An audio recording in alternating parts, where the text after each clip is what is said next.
signed up to drive for Uber, and almost instantly, from my first login, I received a request to pick up a customer from the bar and club district in my city on an especially busy Saturday night.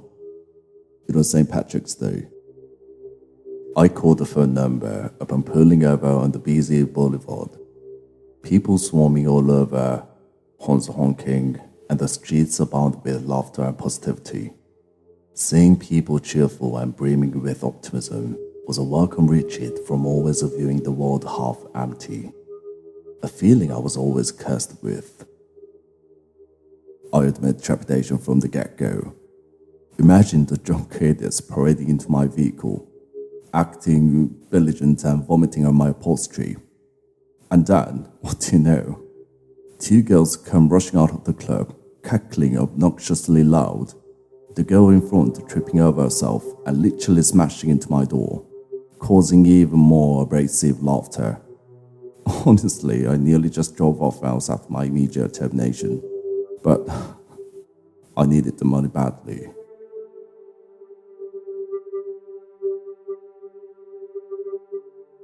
It was two girls in their early 20s. The first girl literally stumbling into the vehicle, as the second, a more composed girl, politely followed suit, insisting to a friend that she please chill the hell out.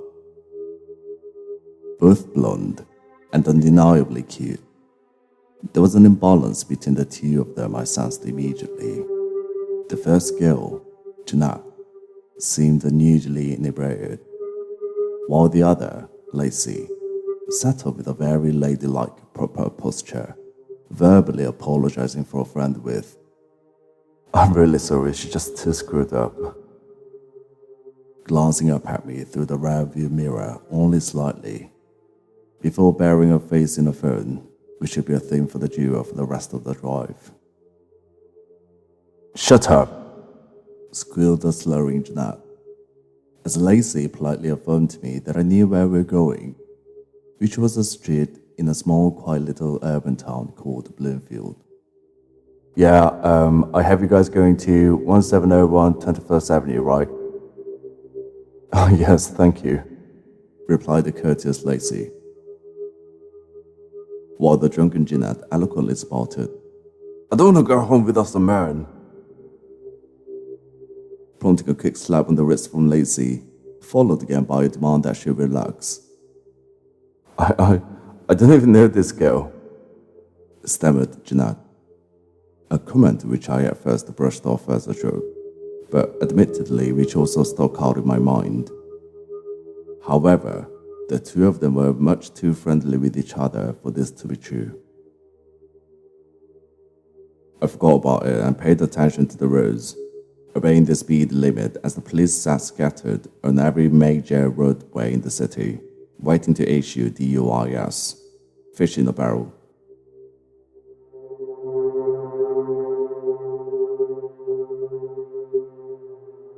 The drive took about 25 minutes, which gave me a chance to at least somewhat assess the actions of the girls I was giving a ride to, not to mention inadvertently studying their movements, disposition, and manner of speaking as most people do initially, I assume. Or at least at first I was, certain that them being my inaugural customers, equated to myself being a bit more attentive than seasoned Uber drivers.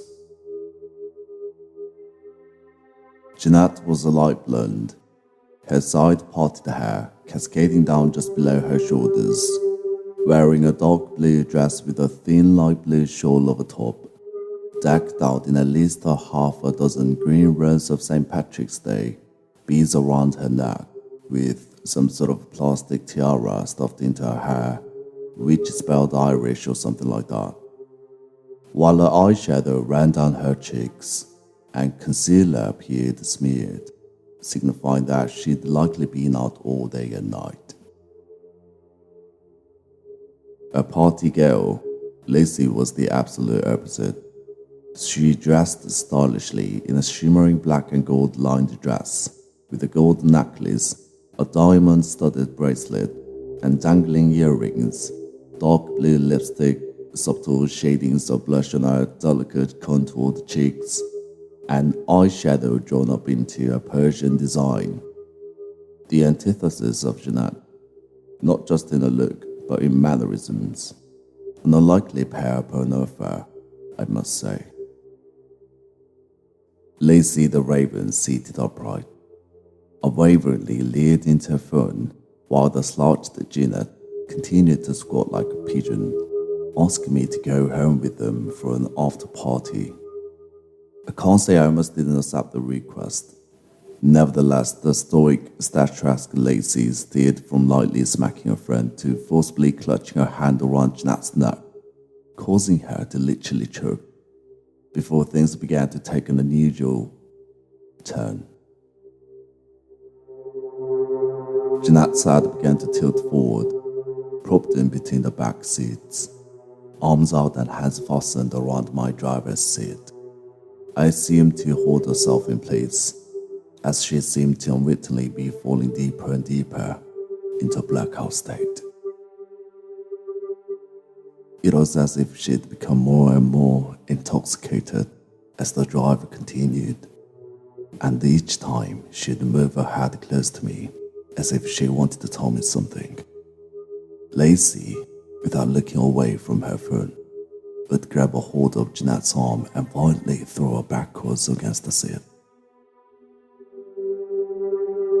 "Shut up, you almost home," commanded Lacey in an unusually deep, authoritative voice. Then Jeanette uttered something undoubtedly which had me in a deep state of concern.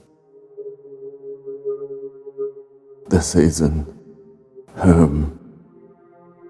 "What the fuck?" I said repeatedly in my mind. That's the second time an utterance of question drew from Jeanette's mouth.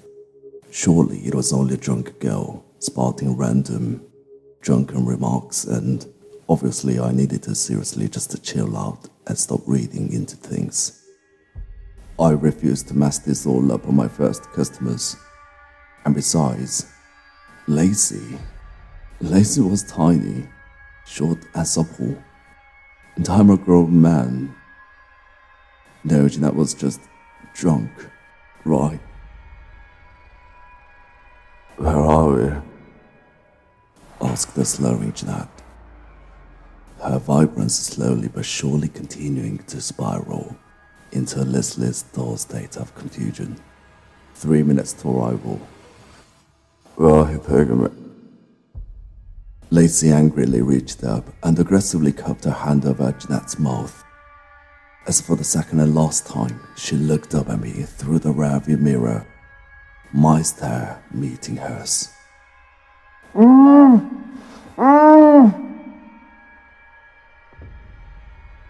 Jeanette cried out, muffled against the Lacey's palm.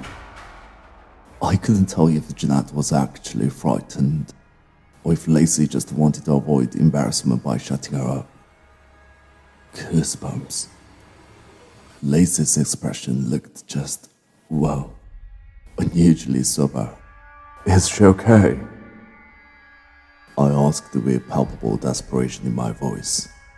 Lacey silently gazed at me for several seconds, before replying with, "She's fine, she's just drunk." Jeanette kept shaking her head indecent, barely able to speak at this point, though an audible no couldn't help but before from her lips several times. Continue on Churchill Drive, then turn right onto 19th Street. Turn left onto 20th Street and continue for 200 feet. Turn right onto 21st Street. Your destination is on the right. I pulled up alongside a run-down, empty-looking shell of a house, while the smell of stale wood chips permeated through my vents. This doesn't seem right. You didn't have to tell me. I felt it in my bones. Jeanette was falling face first into my seat, as a very aware, Clear-headed Lacey wrapped her arm around Jeanette's shoulders, pulling her in. I conceded, not letting them out. Locked the doors. Now I kept saying it to myself inside a window of seconds. I rolled down my passenger side window and began to quickly study the house. Pitch dark. Okay, fine.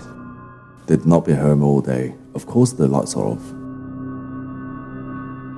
I repeated to myself over and over before noticing it. A glowing flickering of light through the back window. It was a dead part of town. All of the houses looked like vacated trap houses. Next to it was an abandoned parking lot and building. It was a used car lot years ago. I'd seen it before. Something isn't right. Here you go.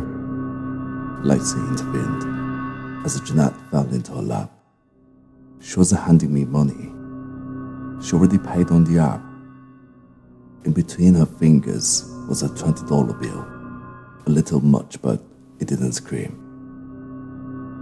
Ignore my deviant, malicious intentions, the way a 50 might have. Oh, you don't have to do that. I insist, Lacey interrupted, with a sneering expression on her face.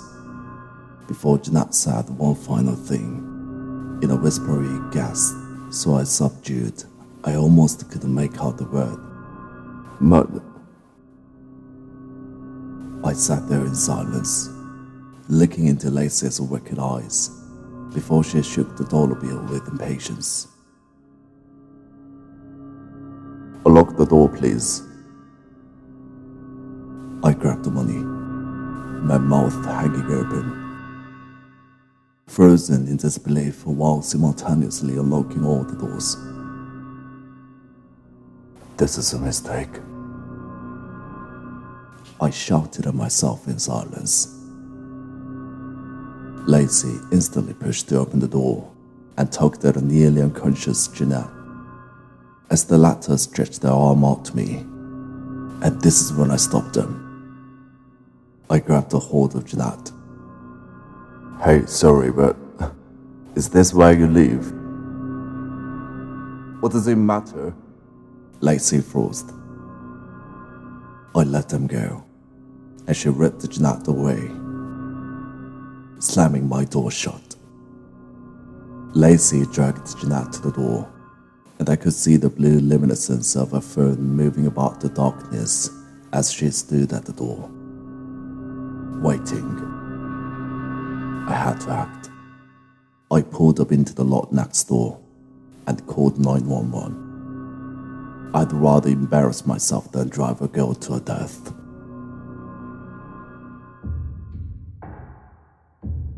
What's the address of your emergency? The operator asked. Yes, I need a welfare check done, please. It's 1701 21st Street. What's the nature of your emergency? Oh, yes, I'm an Uber driver, and I had a very intoxicated girl. I think she has been taken into an abandoned house by someone she doesn't know. Is she hurt or injured? Jesus, I don't know. Honestly, she's extremely drunk, almost passed out. Where are you now? I pulled next door in the parking lot. I felt like such a coward. I put the car back in reverse and drove back in front of the house. Look, right back in front of the house, I see lights and movements inside.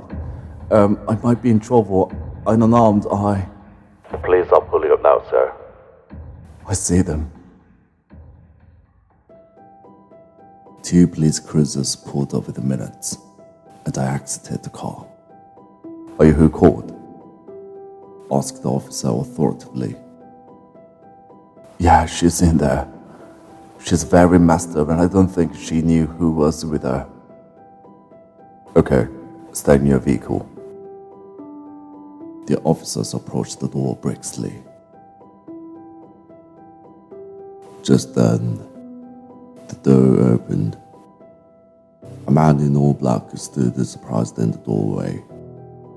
The lights were all off. Blackness behind him.